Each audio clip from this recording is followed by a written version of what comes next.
짜증날 때 짜증이 나는 것이 당연하고 또 힘들 때 힘들어하는 것이 당연합니다. 기쁜 일이 있으면 기뻐하고 또 슬픈 일이 있으면 슬퍼하는 것이 당연하고 고통이 있으면 아파하는 것이 당연합니다. 그것이 지극히 정상이에요. 아픈데 웃으면 어떤가요? 아픈데 웃은 사람 우리가 어떻게 봐요? 이렇게 이상하다 이렇게 생각을 하죠. 이게 왠지 이게 귀에 꽃을 꽂고 있어야 될 것 같고 실성했거나 미쳤거나 뭔가 이상이 있다라고 우리는 판단을 할 수가 있습니다. 오늘 본문은 앞에 3장 1절에서 15절에 나오는 하나님의 일하심에 대한 하박국 선지자의 반응입니다.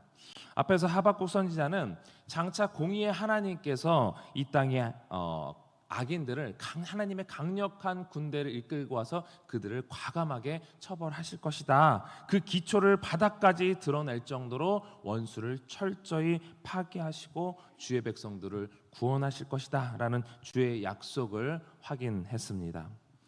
그렇게 악인을 가차없이 심판하실 하나님의 임재와 위엄을 경험한 이 하박국 선지자의 반응이 오늘 본문 16절에 먼저 나오게 되는데요. 우리 16절 말씀을 같이 읽어보겠습니다. 내가 들었으므로 이 창자가 흔들렸고 그 목소리로 말미암아 내 입술이 떨렸도다. 무리가 우리를 치러 올라오는 환난 날을 내가 기다림으로 썩이는 것이 내 뼈에 들어왔으며 내 몸은 내 처수에서 떨리는도다. 아멘. 하박국 선지자는 모든 악을 철저하게 심판하실 그 하나님의 임재를 경험하게 되니까 그 위엄 있는 하나님의 그 놀라우신 그 은혜 가운데 또 하나님의 그 경이로운 앞에 창자가 흔들리고 그 목소리에 입술이 떨리는 반응을 보입니다. 두려운 반응이죠. 하나님을 경외하는 그 반응입니다. 감히 미천한 존재인 내가 뭐라고 그 거룩하신 위대하신 그 하나님 앞에 표현이 그렇지만 깝죽댔을까?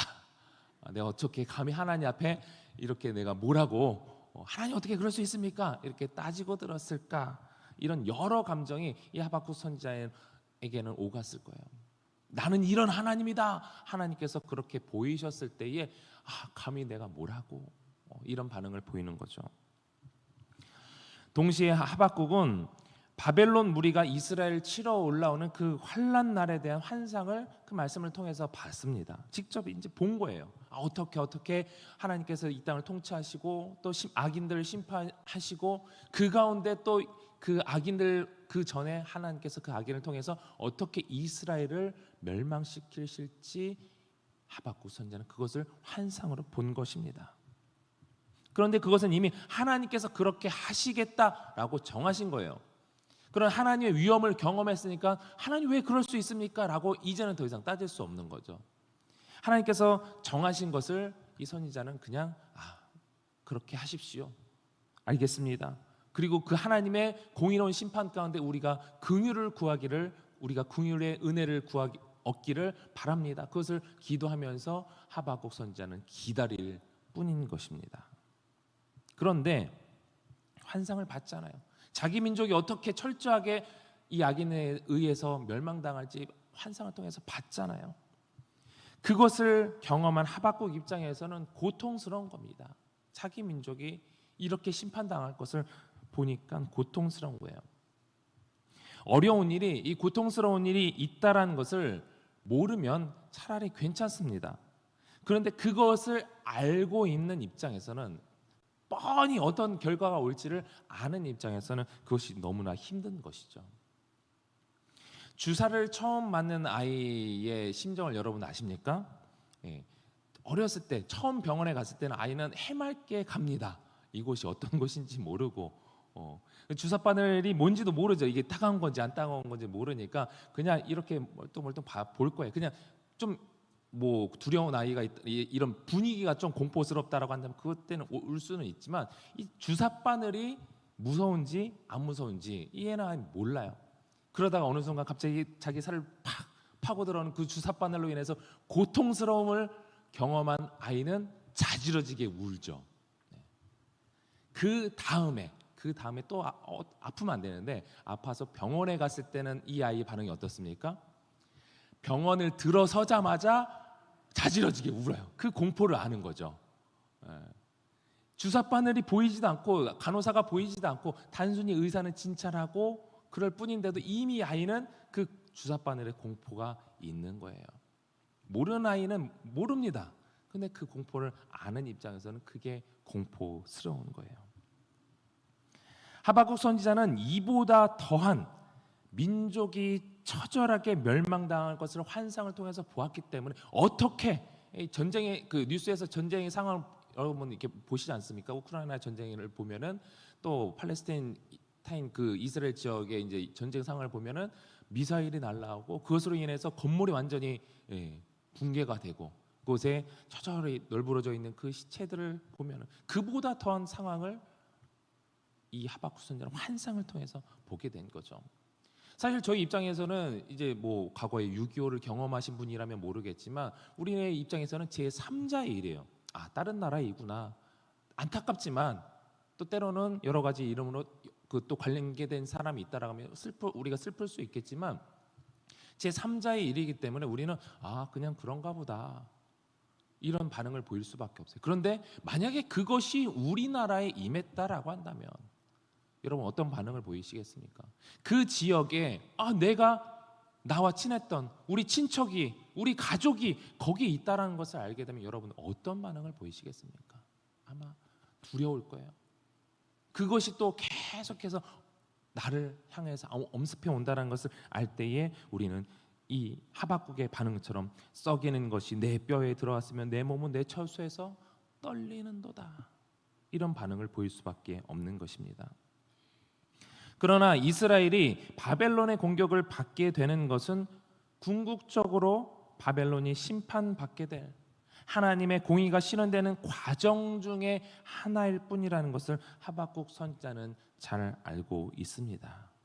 그렇기 때문에 그것을 겸허히 받아들이는 것이죠. 하나님의 공의가 이 땅에 온전히 심판되는 여러 과정 중에 그 과정 속에 이 이스라엘이 심판받게 되는 거예요. 그 과정 속에 하나라는 것을 인지하는 거예요.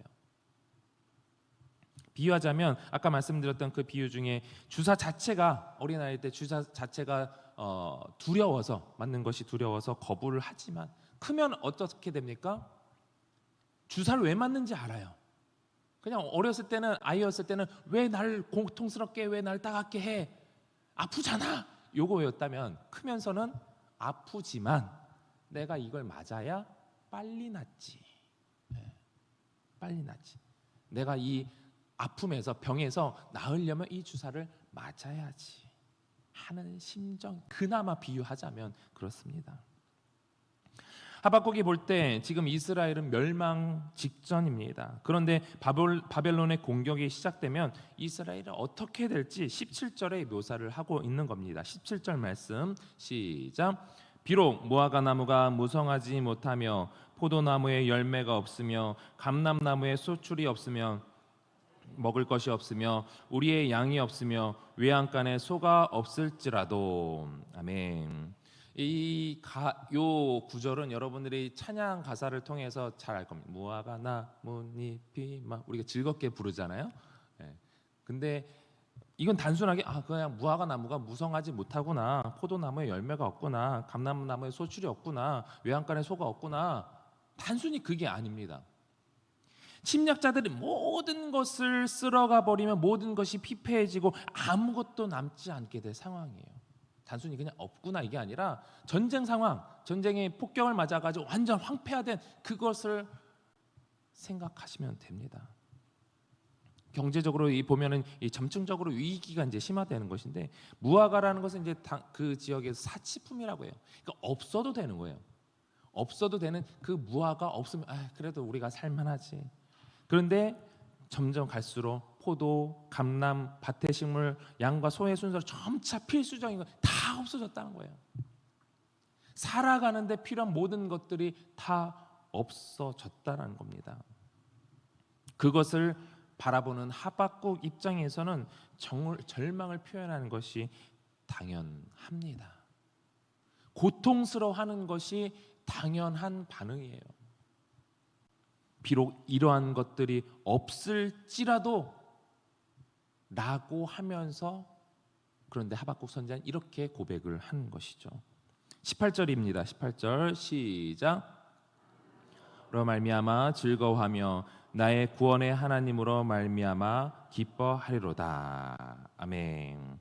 나라의 전쟁에 대한 소식이 있어서 피난길이 예상이 되고 사업이 망하고 빚쟁이가 되어서 빚도 쪽에 시달릴 것이 예상이 되고 가족 중에 혹은 내가 불치병 진단을 받고 앞으로 계속해서 암울한 투병 생활이 예상되는 수많은 절망스러운 그 일 앞에 하박국 선지자처럼 그런 절망스러운 일 앞에 그 누가 기뻐할 수 있겠습니까?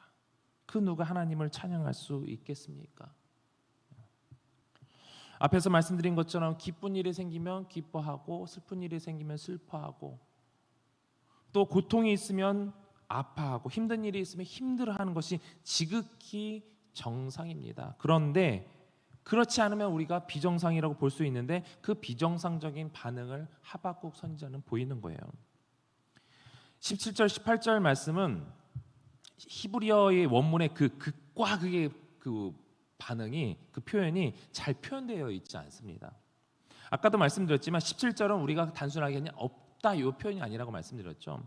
모든 것을 잃어버린 아주 처참한 참담한 미래도 안 보이는 그런 상황인 거예요. 그런 상황에서 그의 반응은 18절에 주님으로 인해서 기뻐하며 크게 외치는 환희의 외침입니다. 하박국이 표현하는 기쁨의 크기는요, 너무 기뻐서 펄쩍펄쩍 뛰는 기쁘다 기쁘다 이보다 더한 기쁨을 표현할 수 없을 정도로 그것의 반복적으로 이제 묘사를 하고 있는데 강조되고 있는 거죠. 내가 이보다 더 기쁠 수가 없다라는 겁니다. 17절 어떤 상황이라고요? 아주 처참한 상황. 그 상황에서 최상의 기쁨을 표현한다라는 겁니다. 어떻게 그럴 수 있습니까? 어떻게? 하박국 선지자가 그렇게 할 수 있는 이유는 18절에 여호와로 말미암아, 단순히 여호와 하나님 때문에라는 거예요. 하박국 선지자가 기뻐할 수 있는 이유는 내 모든 상황, 처참한 상황, 그리고 앞으로 미래적으로 봤을 때도 충분히 내가 전혀 이 땅에서 소망이 없는, 희망이 없는 그런 상황임에도 불구하고 내가 기뻐할 수 있는 이유는 딱 하나, 여호와로 말미암아라는 것입니다. 내 모든 어려움이 해결되었기 때문이 아니라 어떤 상황 속에서도 모든 일을 주관하시는 그 여호와 한 분이면 내가 찬양할 이유가 충분하다라는 것입니다. 내가 그분과 관계가 되어 있다면, 하나님의 자녀라는 것이 내가 확실하다면 그것으로 내가 찬양할 이유가 충분하다라는 거예요. 하박국 선지자는 아무리 최악의 상황이 닥친다 할지라도 하나님이 도우시면 반드시 극복할 수 있다는 그 믿음 또한 있는 것이죠. 그리 아니하실지라도, 다니엘의 고백처럼 그리 아니하실지라도 하나님의 일하심을 신뢰하기에 내가 죽는다 할지라도 나는 주님을 버릴 수 없습니다.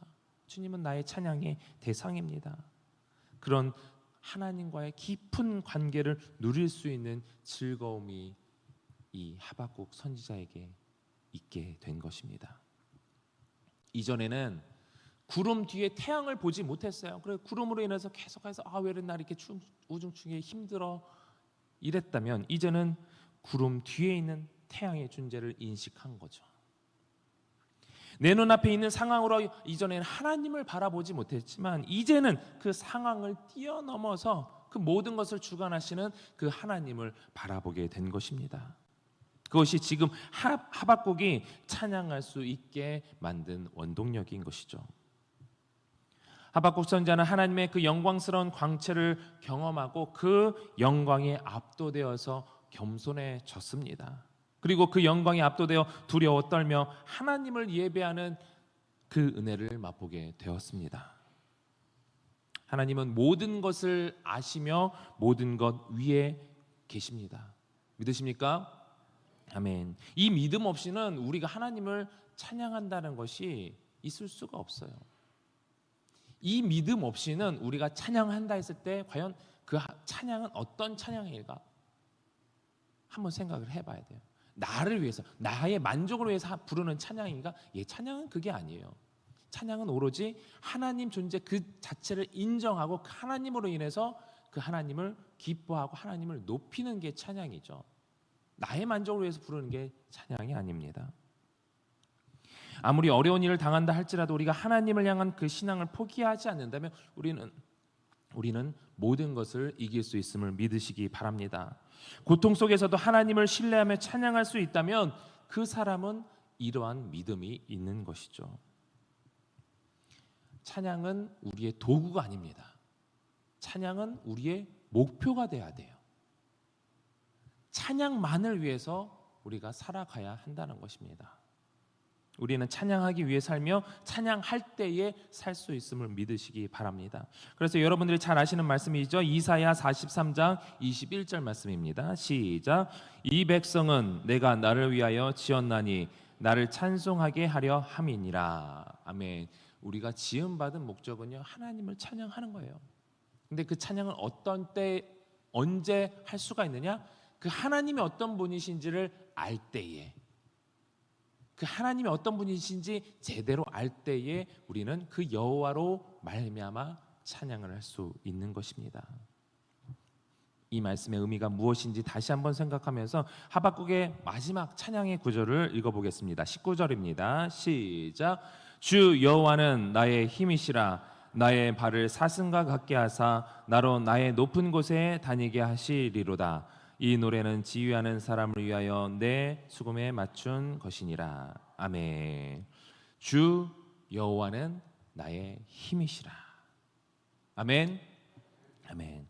그런 믿음 가운데 오늘 하루 살아가며 또 주님께 영광 돌리는 여러분들이 되시길 주님의 이름으로 축원합니다. 우리 주신 말씀 기억하면서 함께 기도하실 때에 여러분들 가운데 혹시 어떤 어려운 문제들이 있습니까? 또 그런 문제들로 인해서 하나님을 바라보지 못하고 하나님을 찬양할 수 없는 분들이 계십니까? 그것이 지극히 정상적인 반응이지만 우리에게는 주님이 계십니다. 그 주님을 찬양할 수 있는 여러분들이 되시길 바랍니다.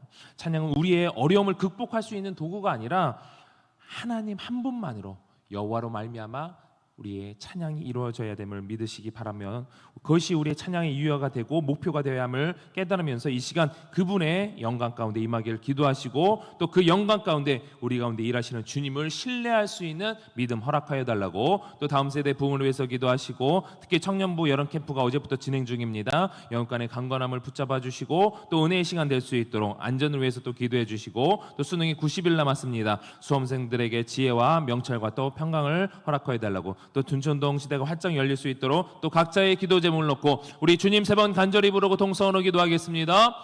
주여